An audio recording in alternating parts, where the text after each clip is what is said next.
결론적으로 보면 여전히 적자와의 싸움이 분명하다라고 보셔야 되겠고 말씀하셨던 대로 경쟁업체들이 직접 들어가는 거죠. 예를 들어서 아마존도 마찬가지, 애플도 마찬가지 직접 다 자기네 한다니까 이걸 주축을 했던 기업들이 상당히 어려웠던 게 첫 번째 요인이 있겠고요. 두 번째는 역시 금리의 상승 그리고 돈을 갚지 못하는 사람들의 어려움 이런 것들이 있으면서 약간 걱정거리가 많았었는데요. 일단 실적이랑 상관없이 이번에 CEO라든가 CFO가 워낙 자신감 있는 발언들을 쏟아냈거든요. 그랬군요. 그러니까 어닝콜에서도 마찬가지가 됐기 그 이후에 방송사, 언론사 인터뷰에서도 자신감을 피력했습니다. 하나하나 보겠습니다. 여하튼 수치로 보면 2분기 연속 깜짝 실적이 나왔지만 앞서 말씀드렸다시피 적자인데 적자가 예상보다 적었다는 것에 깜짝 실적이라고 일단 이해하시면 되겠습니다. 화면에 보시다시피 주당 85센트의 적자가 예상됐는데 69센트가 나왔고요. 이런 흐름은 지난 분기에도 마찬가지였습니다. 매출이 이제 생각보다 좀 늘어났습니다. 4억 달러가 조금 넘을 거라 예상됐는데 지금 4억 600만 달러 나왔기 때문에 그보다 좀 좋게 나왔다는 것 자체가 시장에서는 좀 긍정적이었다라고 보셔야 되겠고요. 예. 실적 가이던스도 조금 예상보다 좋게 나왔습니다. 4억 3천 정도가 예상되는 게 일반적인 시각이었는데요. 4억 3천에서 4억 5,500까지 나왔기 때문에 가이던스를 좀 생각보다 좋게 나왔습니다. 특히 이제 회사 측에서 강조하는 것은 총 매출입니다. 총 매출이라는 거는 순 매출이 아니라 얼마만큼 사람들 사용했냐고 딱 이해하시면 되겠습니다. 여러분들이 예. 쿠팡이건 뭐 아마존이건 여러분들이 지마켓에서 물건 사실 때 보면 여러분 결제하시는 걸 쉽게 해서 총 매출이고 그래서 파는 사람들이 갖고 가고 자기네 몫이 순매출이라고 보시면 간단하게 이해하시면 되겠는데 그렇겠죠. 여기서 보도 총 매출이 55억 달러가 나왔는데 전년 동기 대비 25%가 늘어났거든요. 그러니까 이것은 엄청나게 늘어난 거죠. 어찌 보면 우리 이렇게 역으로 생각하시면 되겠습니다. 여태까지 미국에서는 기본적으로 그냥 일시불이라고 보시면 되겠습니다. 우리나라는 네네. 그냥 마트에서 5만 원 이상, 뭐 3만 원 이상은 그냥 기본적으로 물어보지 않습니까? 3개월이요? 몇 개월? 이렇게 물어보지 않습니까? 그렇죠. 근데 미국에서는 그런 개념이 여태까지 별로 없었거든요. 해외에서는요. 그러다 보니 우리나라로 보면 리볼빙이나 그래서 뭐 1,000달러를 갚아야 되는데 이번 달에 50달러만 가면 괜찮습니다. 이런 거를 유도했었는데 네. 이제는 그런 이자 비싸지니까 그냥 몇 개월 이렇게 가는 거거든요. 그게 이제 BNPL입니다. 지금 사고 페이는 나중에 한다. 그런 개념의 BNPL 업체가 되겠는데요. 이 55억 달러 전년 동기 25%가 늘어날 것은 소비자 입장에서 역설적으로 본 소비자 입장에서 일시불을 살려는 게 아니라 물건 사긴 사는데 할부를 끊는다라고 이해하시면 어찌됐건 어떤 소비나 소득 상황이 썩 좋지 않다라고 해석할 수도 있다는 그렇죠. 걸 보셔야 되겠고요. 그런 것은 이번 9월, 10월부터 해갖고 미국에서 가장 큰 이슈 중에 하나는 학자금 대출을 그동안 유예됐던 것으로 갚기 시작하는 거거든요. 그러니까 그런 것들 때문에 좀 늘어날 수도 있다라고 얘기하는 거죠. 최근에 뭐 나이키 이런 거 안 좋은 거 상당히 보면 소비가 위축될 수 있다. 이런 걱정들이 많이 있거든요.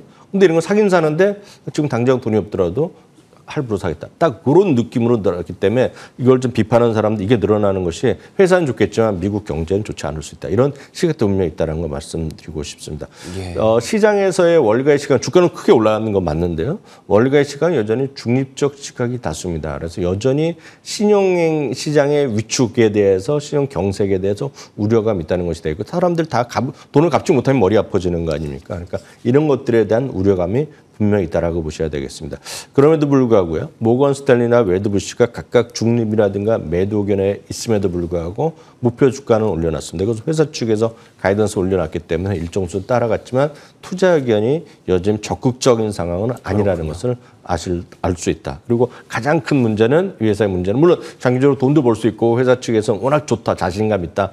그리고 그런 말씀드렸던 학자금 대출에 갚고 이런 것들에서 걱정거리가 있지만 너무 지나친 우려는 자기네는 반대한다. 그런 일 분명히 했습니다. 그럼에도 불구하고 시장의 걱정거리는 분명히 있을 것 같다라고 해석하시는 것이 무난하다. 이렇게 봅니다. 알겠습니다. 매크로 변수뿐만 아니라 뭐 전체 그 업황에 있어서도 조금은 불안한 모습은 여전히 씻지는 못하는 모습입니다. 하지만 그래도 자신감은 또 있다고 하니까요. 일단은 어퍼몰딩스 이번엔 정말 다를지 기다려보도록 하죠. 두 번째 종목은 해즈브로입니다. 모바일 보드게임이 뜬다고 하네요. 유명한 보드게임이죠. 모노폴리. 다들 어렸을 때 한 번쯤은 해보셨을 텐데 그 IP를 소유하고 있는 해즈브로가 최근에 모바일 게임으로 모노폴리를 출시하면서 주가 랠리가 이어지고 있습니다. 목표가도 계속 높아지고 있는 것으로 확인을 했는데 현재 어떤 상황인가요? 맞습니다. 그 헬스브로는 사실 저한테 경우에는 하도 어렸을 때 했거나 저희 애 키우는 애가 어렸을 때 좀 해봤던 거죠. 이 브랜드는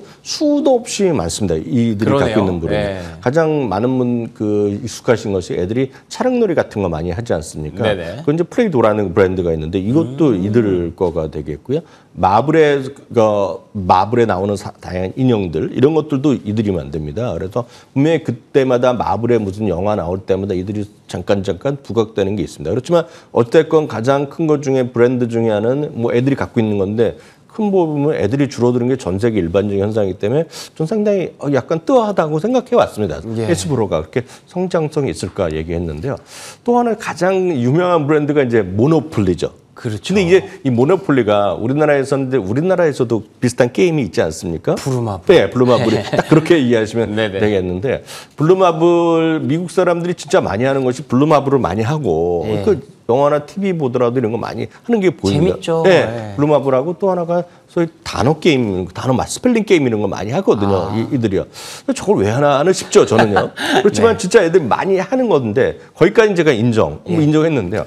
이게 지금 저도 몰랐던 사실인데 이걸 이번에 주가가 좀 계속 올라가고 있는 것 자체 맞지만 또 저는 뭐 그렇게 관심 없었는데 올해 실적 좋고 주가가 급등하다 보니까 찾아봤더니 바로 말씀하신 모바일 게임인데 사실 보드게임 요즘 젊은 친구들이 많이 하고 있습니다. 우리나라에서도. 그리고 주말에나 이렇게 보면 그 게임 룸 같은 걸 아예 친구들끼리 모여서 거기 가면 PC도 있고 당구 테이블도 있고 뭐 그 플레이스테이션도 있고 딱 이런 그런 그 보드 게임 많이 있다는 겁니다.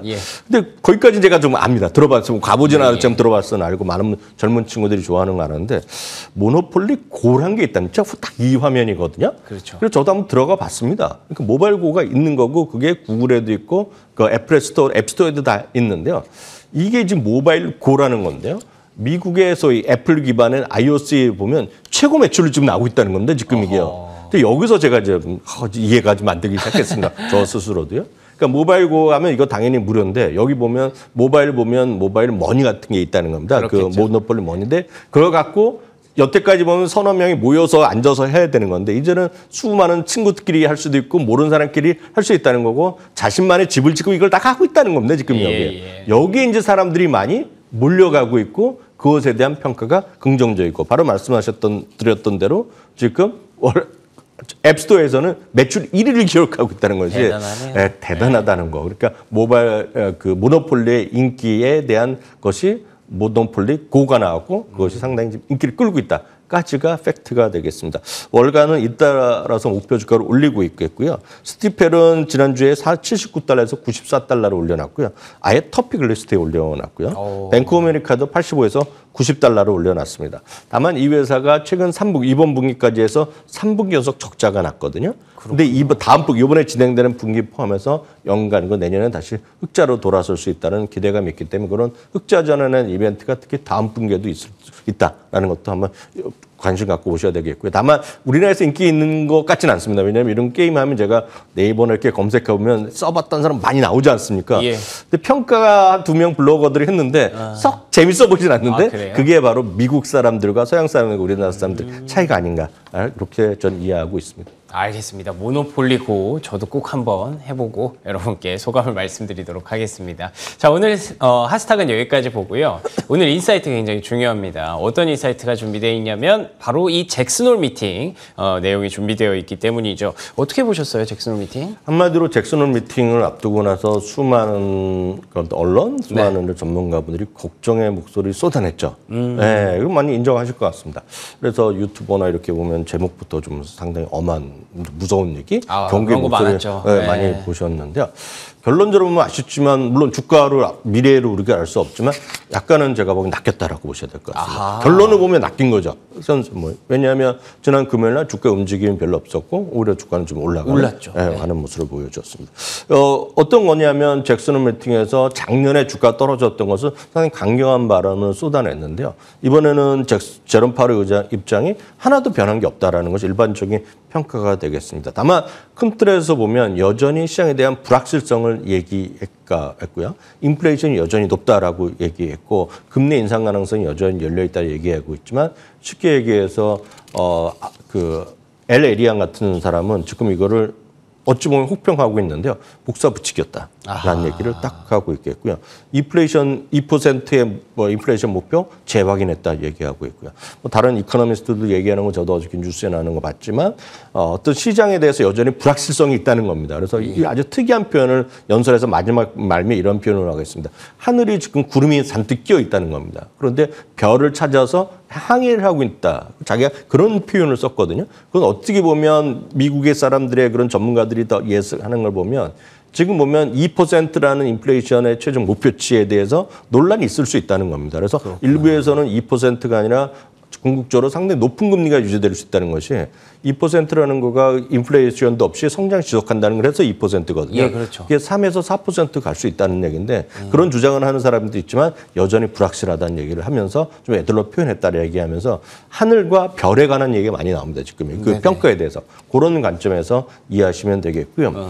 전체적 큰 틀에서 보면 물론 그런 금리의 여전히 인상 가능성이 여전히 일어났고 뭐 다 데이터 드리븐 데이터에 기반한 금리 인상 가능성이 일어났지만 큰 틀에서 보면 작년과 똑같이 매파적 발언이 나왔지만 결론적으로 보면 덜 매파적이었다라는 것이 평가가 일반적이었고요. 그래서 호키시 매파적이보다는 약간은 좀 유의한다라는 정도의 코셔스라는 표현까지 쓰는 언론이 많이 있거든요. 그런 거 보면 그런 관점에서 매파적이었지만 약간 덜 매파적이었다라고 해석하는 게 맞을 것 같고요. 그런 관점에서 주가는 좀 올랐다라고 보셔야 되겠습니다. 네. 그래서 이제 평가를 보면 월스트리트 저널 같은 경우가 더 명확하게 얘기했는데요. 금리 인상에 대해서 불확실성만 많이 남겨놨다. 그래서 여전히 지난 금요일 이전과 금요일 이후는 제가 봤을 때 똑같은 상황이었고 일부에서 얘기하는 엄청난 경고, 엄청난 좀 더 매파적인 발언은 나오지 않았다. 그것 때문에 주가는 좀 올랐다라고 보셔야 되겠고요. 그거를 우리가 알 수 있는 것이 10년물 금리가 변화가 없었습니다. 금리가 없었다는 것이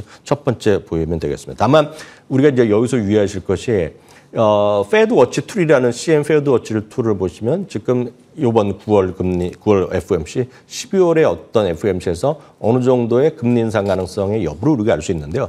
9월의 금리 인상 변화는 전혀 없습니다. 그래서 9월에 대한 세강 변함이 하나도 없다고 보셔야 되겠고, 다만 11월의 금리 인상 가능성은 기존에 목요일 날 42.2%에서 금요일 날은 48.3%로 조금 올라갔습니다. 그래서 그러네요. 우리 시청자분들이 판단하시기에는 많은 분들이 금리가 다 올랐고 금리가 내려가기를 원하지만 맞아요. 일단 디폴트로 기본으로는 금리가 한 번쯤 더 올라갈 수 있다라는 거 해석하는 것이 좀 편하다고 볼 수 있겠고요.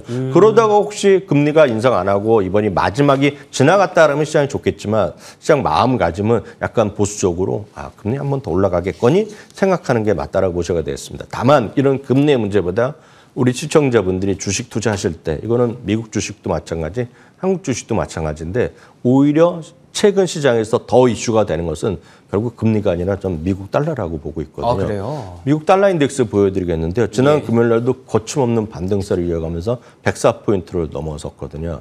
우리 불과 한 달 반 전에요. 100 넘어가 떨어졌을 때 보면 일부에서 92다 뭐 하고 또 일부 우리나라 언론, 우리나라 유튜버, 우리나라 경제 이런 이코노미스트들이 제가 이런 얘기하면서 진짜 깜짝 놀랐습니다. 미국의 달러 패권 시대는 끝났다. 이건 주시장, 미국 시장 큰일 났다. 막 팔고 막 딴 거.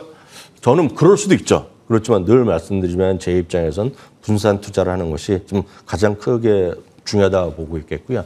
달러의 강세에 따른 부담감은 전방위적으로 나올 수 있다. 주가의 추가적인 반등을 제한하는 역할도 하겠고요. 더욱더 중요한 것은 이번 2분기 실적에서 가장 큰 핵심은 저는 좀 빅테크를 비롯한 빅탑 클래스의 기업들이 마진율이 웬만한 게 다 좋아졌습니다. 예. 거기에 가장 큰 요인은 달러가 좀 약해진 건데요. 달러가 지금 이번 3분기에 다시 올라가고 있는 것이 추세를 보이고 있기 때문에 마진율이 3분기에 다시 약간 둔화될 수 있다는 것 자체는 시장의 부담 요인이라고 보셔야 되겠고요. 그렇기 때문에 너무 지금 여전히 성장주 좋아하시는 건 다 알지만 성장주로 계속 사고 그리고 시장에 대해서 너무 레버리지를 일으키기보다는 성장주만 갖고 계신 분은 V2V 같은 가치주 ETF, 그래서 가치주나 배당이나 여러 번 소개되는 퀄리티 주식이나 이런 것에 대한 비중을 조금씩 늘리는 것이 좀 안전한 여러분 투자가 될 것 같다. 이렇게 해서 다시 한번 확인드립니다. 알겠습니다. 금리 인상 얘기 아직 끝나지 않았군요. 한 번 더 올린다고 생각하는 것이 편하다라고 얘기를 해주셨고요.